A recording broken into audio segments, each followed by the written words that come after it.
नमस्कार मित्रों, आप सभी का फिर से एक बार हार्दिक स्वागत है हमारे इस YouTube चैनल पर। मित्रों, शास्त्रों के अनुसार जो महाशिवरात्रि होती है वह गंगाजल की एक एक बूंद की तरह पवित्र मानी गई है। हमारे हिंदू धर्म में महाशिवरात्रि का अत्यधिक महत्व है और यह पर्व फाल्गुन मास के कृष्ण पक्ष के चतुर्दशी को मनाया जाता है। कहा जाता है कि इस दिन भगवान भोलेनाथ प्रकाश के रूप में प्रकट हुए थे। साथ ही साथ इस दिन शिव जी का विवाह माता पार्वती के साथ हुआ था। शास्त्रों के अनुसार माना जाता है कि महाशिवरात्रि के दिन से ही पूरे सृष्टि का आरंभ हुआ था। हिंदू धर्म के कई पुराण जैसे गरुड़ पुराण, अग्नि पुराण, स्कंद पुराण, शिव पुराण आदि पुराणों में इसका वर्णन मिलता है। अगर आप महाशिवरात्रि के दिन भगवान भोलेनाथ जी की थोड़ी सी भी पूजा करते हैं तो यकीन मानिए जीवन में अपार सुखों की प्राप्ति होती है। इस दिन भगवान भोलेनाथ की साधना करने से धन संपत्ति, सुख, सौभाग्य में वृद्धि होती है। महाशिवरात्रि का दिन भगवान भोलेनाथ जी को प्रसन्न करने का सबसे खास दिन माना जाता है। जैसा कि आप सब जानते ही हैं, भगवान भोलेनाथ बड़े ही दयालु देवता है जो केवल एक लोटा जल से ही प्रसन्न हो जाते हैं। लेकिन भगवान भोलेनाथ बहुत जल्दी गुस्सा भी हो जाते हैं। भगवान भोलेनाथ को कुछ चीजें प्रिय है तो वहीं कुछ चीजें प्रिय नहीं है। कुछ चीजें ऐसी हैं जिनका प्रयोग भगवान भोलेनाथ की पूजा में नहीं किया जाए तो इससे भगवान भोलेनाथ की पूजा अधूरी रह जाती है। वहीं कुछ चीजें ऐसी भी होती हैं जिनका अगर अनजाने में भगवान शिव जी की पूजा में इस्तेमाल करते हैं तो उससे भगवान भोलेनाथ आपसे रुष्ट हो जाते हैं। इसलिए भगवान भोलेनाथ जी की पूजा करते समय कुछ बातों का विशेष ध्यान रखना चाहिए। मित्रों, आज हम आपको इस वीडियो के माध्यम से बताने वाले हैं कि महाशिवरात्रि जैसे पवित्र दिन पर आपको क्या करना चाहिए, क्या नहीं करना चाहिए, कौन सी ऐसी चीजें हैं जो भगवान भोलेनाथ जी को बेहद प्रिय है और कौन सी ऐसी चीजें हैं जो भगवान भोलेनाथ को बिल्कुल भी प्रिय नहीं है। साथ ही साथ यह भी जानेंगे कि महाशिवरात्रि के दिन आपको ऐसी कौन सी चीज लानी है जिससे आपके ऊपर शिव और पार्वती जी की विशेष कृपा पड़ेगी। अगर आप भी विस्तार पूर्वक जानना चाहते हैं तो आप हमारे इस वीडियो में अंत तक जरूर बने रहिए, क्योंकि यह जानकारी बेहद महत्वपूर्ण और खास होने वाली है।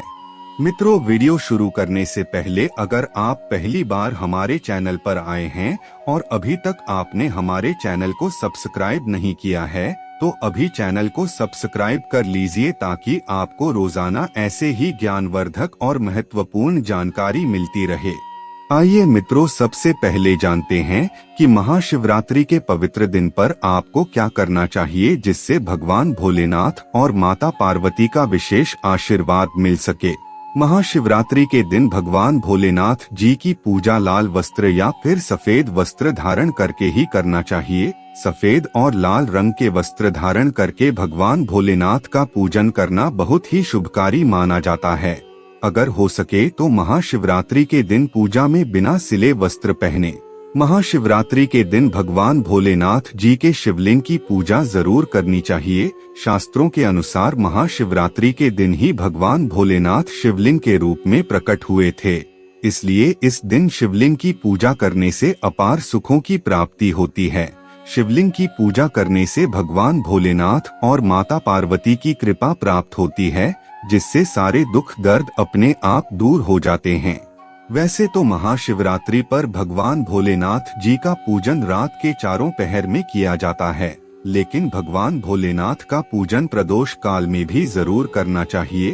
प्रदोष काल स्वयं भगवान भोलेनाथ का काल माना जाता है। मान्यता है कि प्रदोष काल के समय भगवान भोलेनाथ शिवलिंग में प्रविष्ट रहते हैं।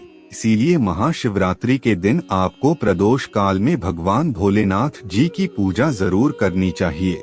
मित्रों, इस बार की महाशिवरात्रि बेहद खास होने वाली है, क्योंकि इस बार कई ऐसे दुर्लभ संयोग बन रहे हैं जो कई सालों बाद बन रहे हैं। इस बार उद्या तिथि के अनुसार प्रदोष व्रत 18 फरवरी को रखा जाएगा। महाशिवरात्रि के दिन शिवलिंग पर बेलपत्र जरूर अर्पित करनी चाहिए। बेलपत्र भगवान भोलेनाथ को बेहद प्रिय होता है। बेलपत्र के बिना भगवान भोलेनाथ जी का पूजा अधूरा माना जाता है। आपकी जानकारी के लिए बता दें, बेलपत्र के एक पत्ते को पत्ता नहीं माना जाता। बेल वृक्ष में जो 3 पत्ते वाले बेलपत्र जुड़े होते हैं उन्हें ही बेलपत्र कहा जाता है। एक डंडी में जुड़े हुए 3 बेलपत्र ही शिवलिंग पर अर्पित करना चाहिए और चंदन से उस पर ओम नमः शिवाय लिखकर भगवान भोलेनाथ जी को अर्पित करना चाहिए। ऐसा करने से भगवान भोलेनाथ की विशेष कृपा प्राप्त होती है। महाशिवरात्रि के दिन भगवान भोलेनाथ जी को पूजा के दौरान चावल जरूर अर्पित करनी चाहिए। ऐसा करने से आपको भगवान भोलेनाथ जी का आशीर्वाद प्राप्त होता है। इस दिन रात के समय भगवान शिव जी का जागरण जरूर करना चाहिए, जिससे आपको महाशिवरात्रि का पूरा फल मिल सके। महाशिवरात्रि के दिन भगवान शिव जी की पूजा करने से पहले भगवान गणेश, भगवान कार्तिकेय, नंदी महाराज और माता पार्वती का पूजन जरूर करना चाहिए, अन्यथा आपको भगवान शिव जी के पूजा का फल नहीं मिल पाएगा।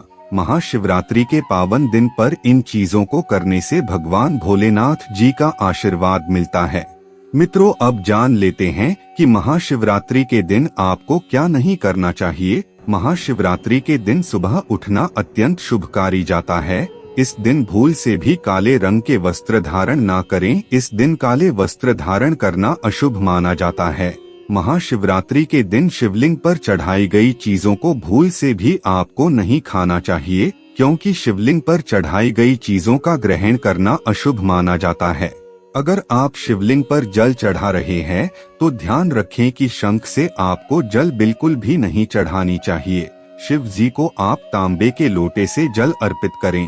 शंख से भगवान भोलेनाथ जी का पूजन नहीं किया जाता और लोटे से भी जल चढ़ाते समय इस बात का हमेशा ध्यान रखें कि अगर आपने जल में दूध या फिर दही मिलाया है तो आप दूध और दही से भगवान का अभिषेक करते समय तांबे के लोटे का इस्तेमाल ना करें, क्योंकि तांबे के पात्र में दूध और दही से जहर बन जाता है। इसलिए दूध दही से भगवान भोलेनाथ का अभिषेक करने के लिए आप किसी स्टील का या फिर पीतल के लोटे का इस्तेमाल कर सकते हैं। इसके अलावा महाशिवरात्रि के दिन शिव जी की पूजा में तुलसी के पत्तों का इस्तेमाल भूल से भी ना करें। ऐसा करने से आपको पूजा का पुण्य फल प्राप्त नहीं होगा। इस दिन केतकी और चंपा के फूलों का प्रयोग नहीं करना चाहिए, क्योंकि भगवान भोलेनाथ की पूजा में इनका प्रयोग नहीं किया जाता। साथ ही साथ भगवान भोलेनाथ जी की पूजा में हल्दी और कुमकुम का प्रयोग भी नहीं करना चाहिए, क्योंकि भगवान शिव बैरागी हैं। महाशिवरात्रि का दिन सबसे खास और पवित्र माना जाता है। इस दिन घर में कलेश नहीं करना चाहिए और न ही इस दिन मांस, मदिरा जैसी चीजों का सेवन करना चाहिए। ऐसा करने से भगवान भोलेनाथ और माता पार्वती के क्रोध का सामना करना पड़ सकता है। इसलिए इन बातों का ध्यान जरूर रखें, अन्यथा आप पाप के भागीदार बन सकते हैं।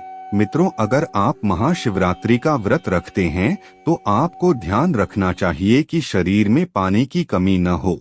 इसके लिए आप अनार या फिर संतरे के जूस का सेवन कर सकते हैं, लेकिन आपको गन्ने का जूस नहीं पीना चाहिए। महाशिवरात्रि के दिन व्रत करने वालों को केला, सेब, संतरा, खीरा, पपीता जैसी चीजें खाना चाहिए। इस दिन नमक का सेवन नहीं करना चाहिए। बहुत से लोग ऐसे होते हैं जो व्रत के दौरान सेंधा नमक का इस्तेमाल करते हैं, तो आप सेंधा नमक का इस्तेमाल कर सकते हैं, इससे कोई दिक्कत नहीं होती, लेकिन सफेद नमक को नहीं खाना चाहिए। मित्रों, अब जान लेते हैं वह खास चीज कौन सी है जिसे शिवजी पर अर्पित भी करना है और उसे खाना भी है। तो वह है पंचामृत। जी हाँ मित्रों, पंचामृत आपको भगवान शिव जी को जरूर अर्पित करना चाहिए और बाद में उसे प्रसाद के रूप में खाना चाहिए। ऐसा करने से भगवान शिव जी बेहद प्रसन्न होते हैं और सभी मनोकामना पूरी करते हैं। इसके अलावा आप महाशिवरात्रि के दिन घर पर भगवान भोलेनाथ और माता पार्वती की एक मूर्ति या तस्वीर जरूर ले आइए और अपने घर के पूजा स्थान में लगा दीजिए। ऐसा करने से माता पार्वती और भगवान भोलेनाथ जी का वह आशीर्वाद प्राप्त होता है, जिससे जीवन में चल रही तमाम प्रकार के समस्याओं से मुक्ति मिल जाती है। धन संबंधित समस्या अपने आप खत्म हो जाती है और हर क्षेत्र में सफलता की प्राप्ति होती है। इसलिए आप महाशिवरात्रि के दिन इन तमाम चीजों का ध्यान जरूर रखें। मित्रों, आज के वीडियो में बस इतना ही। फिर मिलते हैं किसी नई जानकारी के साथ, तब तक के लिए धन्यवाद।